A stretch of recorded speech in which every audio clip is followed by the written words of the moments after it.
नमस्कार दोस्तों, क्या आपको याद है आज से 2 साल पहले जब गर्मियों का मौसम आया था, साल 2022। इस आर्टिकल को देखिए, उसे हॉटेस्ट समर एवर करके पुकारा गया था। उस साल इतनी भयंकर गर्मी पड़ी थी इंडिया में कि 122 साल का रिकॉर्ड टूट गया था। लेकिन फिर आई 2023 की गर्मियां। 2023 में गर्मियों का मौसम इतना जलता हुआ गर्म था कि साइंटिस्ट ने कहा कि पिछले 2000 सालों की ये हॉटेस्ट समर थी धरती के नॉर्दर्न हेमिस्फीयर में। लेकिन फिर आते हैं हम साल 2024 पर। जनवरी 2024 हॉटेस्ट जनवरी एवर रिकॉर्डेड। फरवरी 2024 हॉटेस्ट फरवरी एवर रिकॉर्डेड। मार्च 2024 हॉटेस्ट मार्च एवर रिकॉर्डेड। अप्रैल 2024 हॉटेस्ट मंथ एवर रिकॉर्डेड। पिछले 11 महीने दोस्तों धरती पर रिकॉर्ड ब्रेकिंग रहे हैं गर्मी के मामले में। आज जिस तपती गर्मी को आप सह रहे हो ये नॉर्मल नहीं है और आप अकेले भी नहीं हो। पिछले महीने साउथ इंडिया में और पूरे ही साउथ ईस्ट एशिया में ऐसी रिकॉर्ड ब्रेकिंग हीट वेव देखी गई। वियतनाम, सिंगापुर, मलेशिया, इंडोनेशिया हर जगह ऐसे ही अनवेरेबल टेम्परेचर्स देखे गए। फिलीपींस में हीट इंडेक्स 53 डिग्री सेल्सियस तक क्रॉस कर गया था। उत्तराखंड में फॉरेस्ट फायर्स देखने को मिली। मई के पहले हफ्ते में ओडिशा, छत्तीसगढ़, मध्य प्रदेश और झारखंड में भी फॉरेस्ट फायर्स देखी गई। देश भर में हीट वेव्स की वार्निंग दी जा रही है, यहां तक कि केरला जैसी जगहों पर भी जहां आमतौर पर हीट वेव्स नहीं रिकॉर्ड होती। और अब नॉर्थ इंडिया में 46 डिग्री सेल्सियस से ज्यादा के टेम्परेचर्स देखे जा रहे हैं। एक सीधा कारण इस सब के पीछे है ग्लोबल वार्मिंग और क्लाइमेट चेंज। लेकिन क्या ये इकलौता कारण है? नहीं। आइए इस वीडियो में समझते हैं 2 और कारण जिसकी वजह से ये सब हो रहा है और लोकल लेवल पर क्या सॉल्यूशन है इसका। क्या कर सकते हैं हम सब इस गर्मी से बचने के लिए।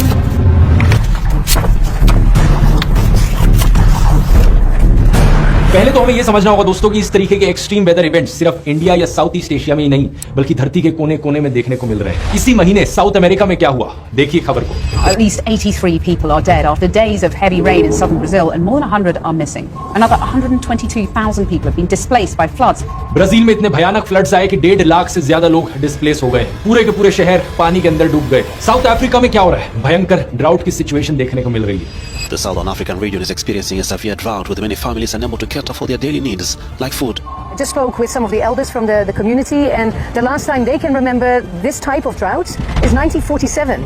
So this is not a normal circumstance. ऐसा ड्राउट जो पिछले कई दशकों में नहीं आया है, इसलिए कई सदर्न अफ्रीकन कंट्रीज ने $5.5 बिलियन की रिक्वेस्ट करी है बाकी दुनिया से, भूखमरी की सिचुएशन ना आ जाए। इस सब तबाही के पीछे एक वेदर इवेंट है जिसे सबसे ज्यादा जिम्मेदार ठहराया जाता है, एल नीनियो। वैसे तो ये धरती के क्लाइमेट की एक नेचुरल साइकिल है जो हर 5 से 7 साल में देखने को मिलती है, लेकिन क्लाइमेट चेंज की वजह से ये और एक्सट्रीम होती जा रही है साल भर साल। इस साइकिल का पूरा नाम है L Niño southern oscillation, short में कहा जाए तो ENSO। वर्ल्ड हेल्थ ऑर्गेनाइजेशन के अनुसार ये दूसरी सबसे बड़ी चीज है जिसकी वजह से धरती का क्लाइमेट बदलता है। इससे ऊपर पहले नंबर पर आता है धरती और सूरज के बीच का जो रिलेशनशिप है।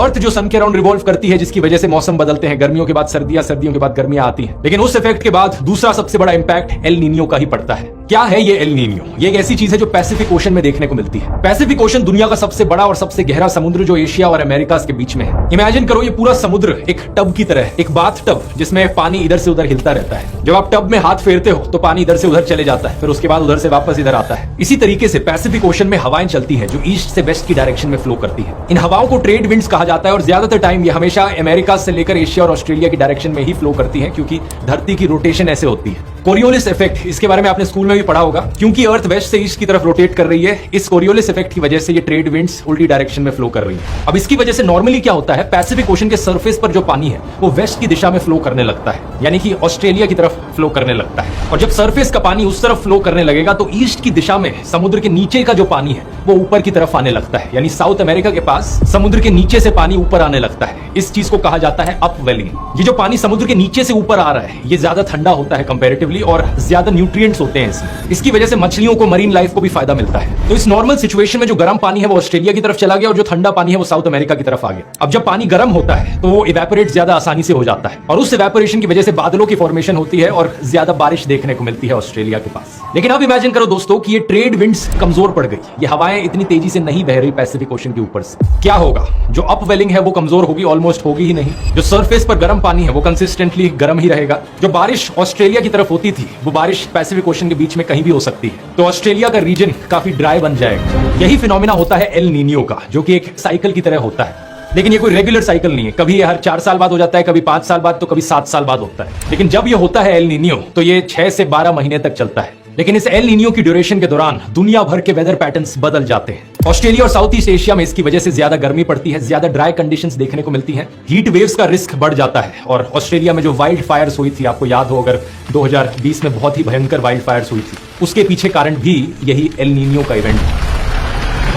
आखिरी एल नीनियो का इवेंट हुआ था 2018-19 में, जो कि करीब जनवरी 2020 तक चला था। यही कारण कि ऑस्ट्रेलिया में बुश फायर्स दिसंबर 2019 में देखी गई थी। उसके बाद से आज के दिन जनवरी 2023 से लेकर अभी तक एक और एल नीनियो चल रहा है। इंटरेस्टिंग चीज यहां पर यह है कि साउथ अमेरिका पर एल नीनियो का उल्टा असर पड़ता है जो एशिया और ऑस्ट्रेलिया पर पड़ता है उसका, यानी कि वहां ज्यादा बारिश देखने को मिलती है, फ्लड्स का खतरा बढ़ जाता है। यही कारण कि आज ब्राजील में भयंकर फ्लड्स देखने को मिल रहे हैं।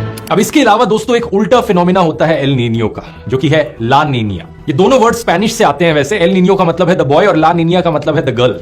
जो नॉर्मल कंडीशंस मैंने आपको बताई थी जो पैसिफिक ओशंस में होती है नॉर्मली, अगर वो एक्सट्रीम में चली जाए तो ला नीनिया का इफेक्ट देखने को मिलता है। इसका मतलब क्या हुआ, जो ट्रेड विंड्स चल रही है वेस्ट की डायरेक्शन में वो और स्ट्रांगली उस डायरेक्शन में चलने लगती है, जिसकी वजह से और ठंडा पानी साउथ अमेरिका के पास आता है और गर्म पानी ऑस्ट्रेलिया के पास आता है और ज्यादा बारिश होने लगती है ला नीनिया के केस में ऑस्ट्रेलिया में। ला नीनिया के इवेंट्स यूजुअली ज्यादा लंबे चलते हैं, ये 1, 2, 3, 4 साल तक भी चल सकते हैं। 2018-19 के एल नीनियो के बाद जब ला नीनिया आया 2020-21 में, तो वो इतना एक्सट्रीम चला गया कि ऑस्ट्रेलिया में उसकी वजह से फ्लडिंग देखने को मिली। इतनी तेज बारिश हुई ऑस्ट्रेलिया में। मार्च 2021 की आप खबरें देख सकते हैं, फ्लड्स इन ऑस्ट्रेलिया।